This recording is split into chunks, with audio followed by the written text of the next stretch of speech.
কখনো কি ভেবেছেন যে শিশুরা জন্ম নিলেও তার ভাগ্য কি সে নিজে বেছে নিতে পারে? না, পারে না।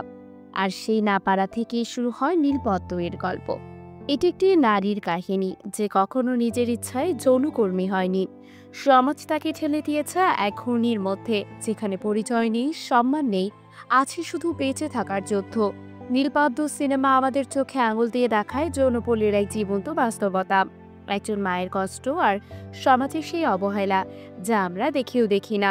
চলুন আজ আমরা ভেসে যাই সেই জীবনের গল্পে, যেখানে নীলা শুধু একটা নাম নয়, সে প্রতিটি অবহেলিত নারীর মুখপাত্র। গল্পের শুরুতে একটি ছোট্ট মেয়ে বাচ্চাকে দেখি। মেয়েটি একা একা বাড়ির উঠানে খেলা করছিল। সেই সময় পুতুল হাতে নিয়ে একজন মহিলা সেখানে আসে। পুতুল দেখে বাচ্চাটি সেই মহিলার কাছে আসে। এরপর বাচ্চাটিকে একটি চকলেট খেতে দেয়, আর চকলেট খাওয়ার পরই বাচ্চাটা জ্ঞান হারিয়ে ফেলে। এরপর সেই মহিলা বাচ্চাটিকে কোলে তুলে নিয়ে সেখান থেকে দ্রুত পালিয়ে যায়।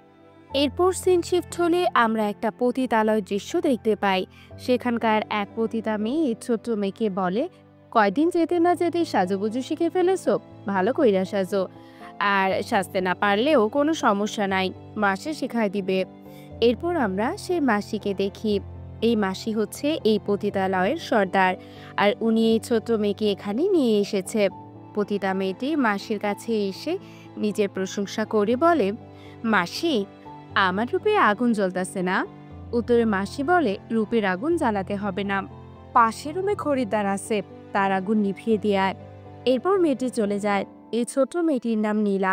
মেয়েটির জীবন এখানেই বেড়ে ওঠে। সে বড় হয় এই ভয়ঙ্কর পরিবেশে। সে এখন বড় হয়ে গেছে, তবে নীলাকে এখন পর্যন্ত কেউ স্পর্শ করেনি। তবে আজ থেকে নীলার জীবনেও শুরু হবে এক ভয়ঙ্কর অধ্যায়। তাকে দিয়েও শুরু করানো হবে দেহ ব্যবসা। তবে নীলার জীবনের প্রথম পুরুষকেই হবে, সেটা নিয়ে বিপত্তি ঘটে। সেখানে দেখা যায় যত টাকাই লাগুক, এই তিনজন বিত্তবান নীলার প্রথম পুরুষ হওয়ার জন্য রাজি। কিন্তু এখন কে হবে নীলার জীবনের প্রথম পুরুষ, সেটার জন্য একটা লটারির আয়োজন করা হয়। এই লটারিতে যে জিতবে সেই প্রথম নীলাকে ভোগ করতে পারবে। এরপর দেখা যায় সেই লটারিতে পারভেজ নামের এক লোক জিতে যায়। মাসি তখন নীলাকে পারভেজের হাতে তুলে দেয়। যাওয়ার আগে মাসি পারভেজকে বলে দেয়, নীলার আজ প্রথম দিন, তাই যাই করিস সাবধানে করিস, বেশি জোর জবরদস্তি করিস না। এরপর পারভেজ নীলাকে নিয়ে যায় আর তার সাথে ঘনিষ্ঠ হয়। নীলার অনিচ্ছা থাকা সত্ত্বেও পারভেজ নীলার সাথে অমানুষের মতো সম্পর্ক করে। এতে নীলা অনেক কষ্ট পায় এবং কান্না করে। এরপর থেকে নীলার এটাই জীবন হয়ে ওঠে। পরের দিন নীলা অনেক কাস্টমারের সাথে কাজ করে হাঁপিয়ে পড়ে। এরপর নীলা সব টাকা মাসির হাতে তুলে দেয় আর মাসিকে বলে, মাসি আজ আর পারবো না, শরীর ভালো লাগছে না। মাসি বলে, আচ্ছা ঠিক আছে, খেয়ে ঘুমিয়ে পড়। মাসি তখন আরো বলে, একটা কথা মনে রাখিস, এই শরীরটা কিন্তু টাকার কাজ। নীলা তখন মাসির কাছে গিয়ে বসে। মাসি তখন নীলাকে সিগারেট দেয়। নীলা সিগারেট খাচ্ছে আর উদাসমণি মাসিকে জিজ্ঞেস করে, মাসি, আমার কি মা বাবা নেই? আমার মা বাবাকে। মাসি তখন বলে, আমি তো জানি না তোর মা বাবাকে, আর তোকে যে বিক্রি করেছে সে তোকে রাস্তায় পেয়েছে নাকি চুরি করে এনেছে তাও তো জানি না। নীলা প্রায় সময় মাসির কাছে তার মা বাবার পরিচয় জানতে চাইতো। এবার মাসি বিরক্ত হয়ে বলে, এই একটা কথা আর কতবার জিগাবি? আচ্ছা যা, খেয়ে দে, ঘুমা। এর কিছুদিন পর পারভেজ তার বন্ধু অভিকে নিয়ে এই পতিতা পাড়ায় আসে। অভি পতিতা পাড়ায় আজকে প্রথম, এর আগে কখনো সে এখানে আসেনি, তাই সে অনেক লজ্জা পাচ্ছে। পারভেজ তখন মাসিকে জিজ্ঞেস করে, মাসি, নীলা আছে কি?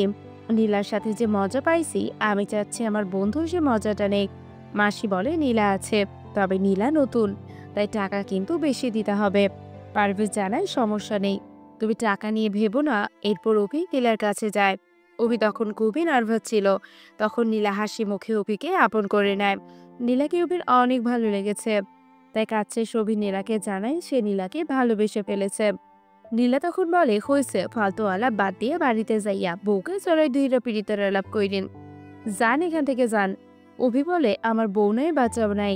অভি এখনো বিয়ে করে নাই, সে ঢাকায় একটা গার্মেন্টসের সুপারভাইজার হিসেবে কাজ করে। নীলা বলে, তাহলে বিয়েটা কইরা ফেলেন।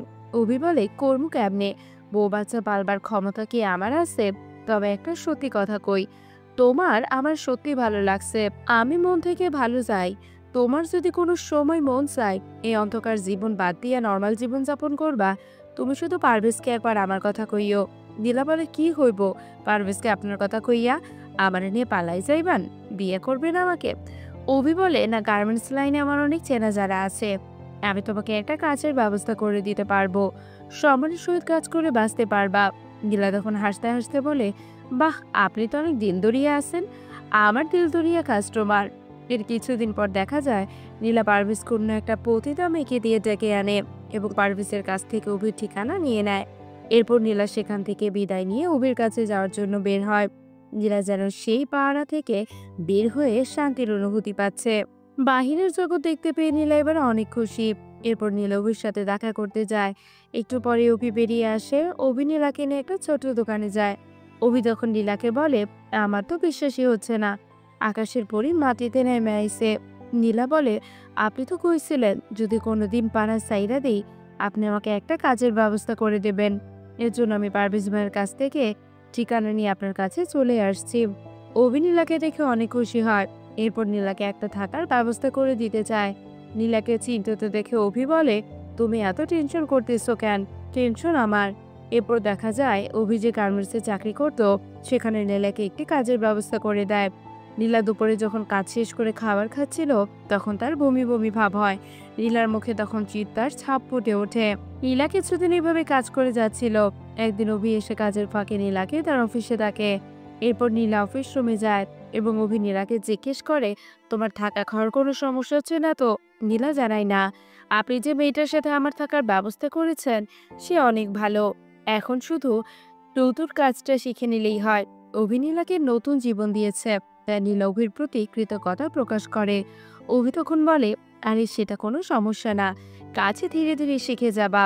আমার বসটা না খুবই ভালো মানুষ, আমারে খুব ভালোবাসে, তাকে রিকোয়েস্ট করেই তোমার চাকরির ব্যবস্থাটা করলাম। নীলা বলে, আপনি আমার অনেক উপকার করলেন, নতুন একটা জীবন দিলেন, আপনার এই ঋণ আমি কোনোদিনও শোধ করতে পারবো না। অভি বলে, ঋণ শোধ করতে হবে না, তুমি শুধু আমার পাশে থাকলেই হবে। আর হ্যাঁ, আজকে অফিস শেষে তুমি কিন্তু আমার বাসায় যাবা, আমি কিন্তু তোমার অপেক্ষায় থাকবো। আসলে অভির মনে অন্য কিছু চলছে।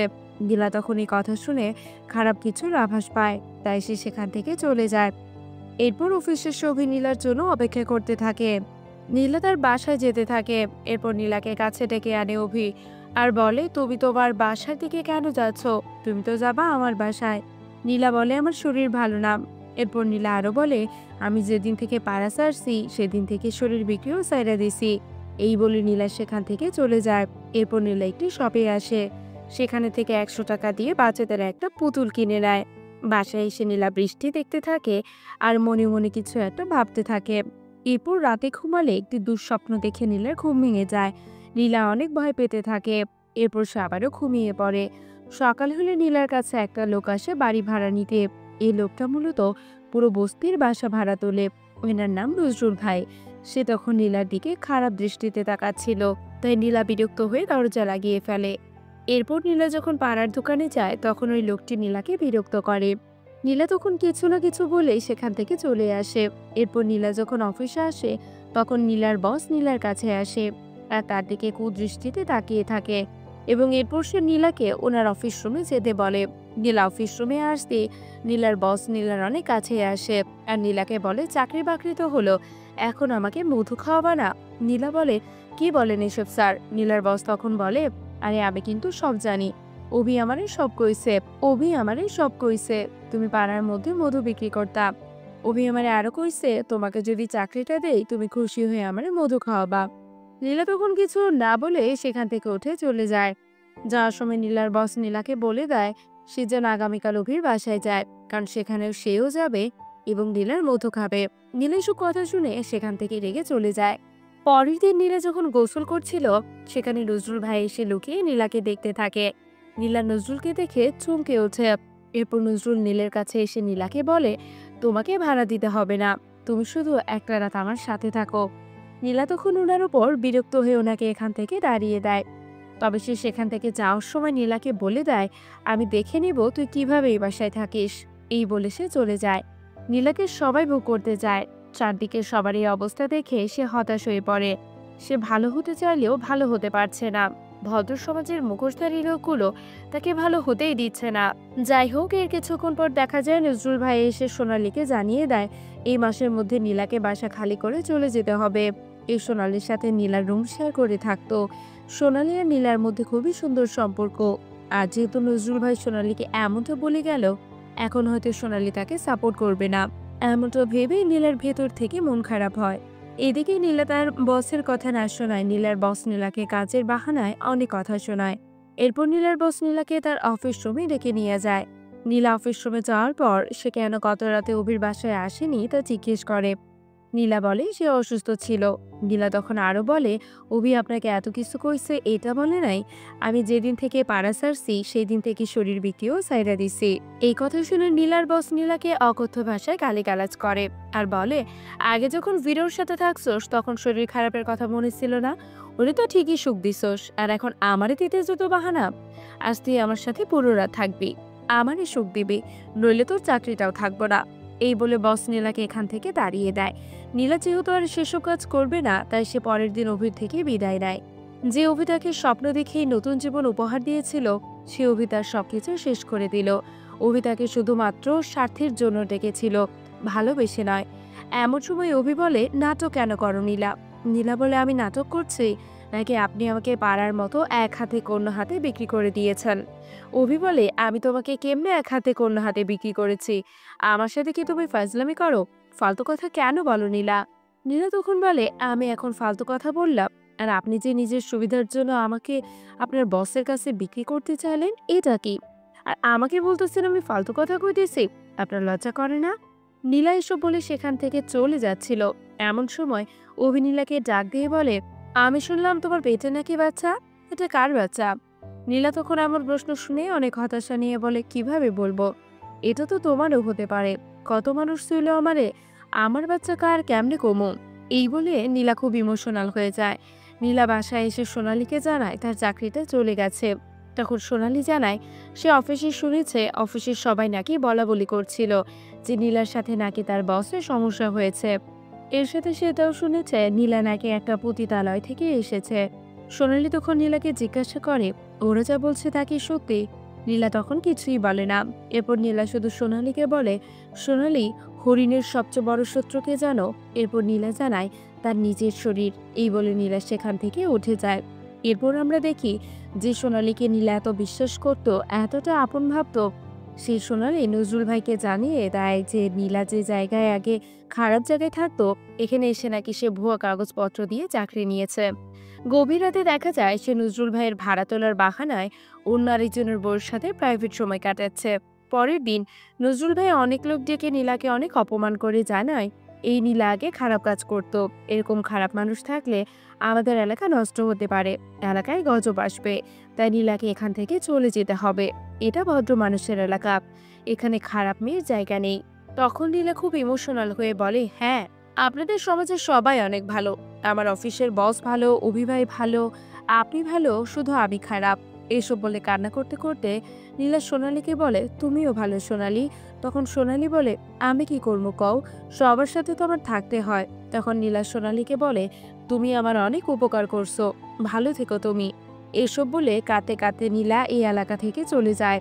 এরপর সে আবারও ফিরে আসে সেই অন্ধকার জগতে, সেই পতিতালয়ে।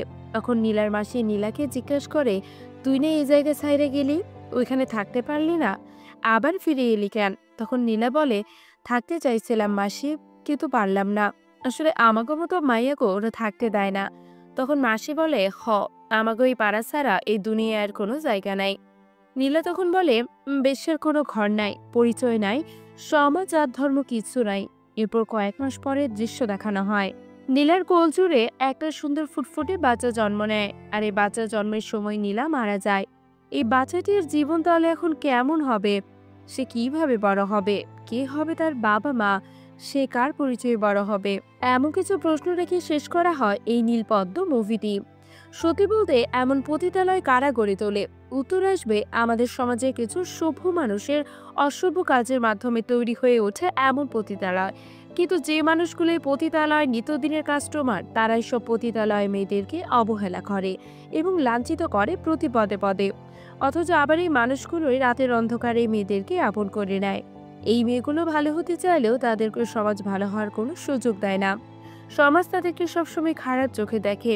অথচ এই অবৈধ কাজগুলো মেয়ে যে কোনো না কোনো পুরুষের সাথেই তো করেছে, কিন্তু সেই পুরুষ মানুষের জীবনে কোনো প্রভাবই পড়ে না। আজকের এই গল্পেও নীলা তার বস অভি এবং নজরুল ভাইয়ের কাছে প্রতিনিয়ত খারাপ প্রস্তাবের শিকার হয়েছে, তবুও নীলা নিজেকে তাদের কাছে সঁপে দেয়নি।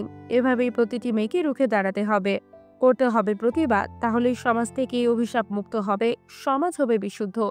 গল্পটি আপনাদের কাছে কেমন লেগেছে তা জানাতে পারেন কমেন্ট বক্সে। ভালো লাগলে একটি লাইক করে দিবেন, আর চ্যানেলে নতুন হয়ে থাকলে সাবস্ক্রাইব করে ফেলুন পরবর্তী মুভির এক্সপ্লেনেশন পাওয়ার জন্য। আজ এখানেই বিদায় নিচ্ছি। আল্লাহ হাফেজ।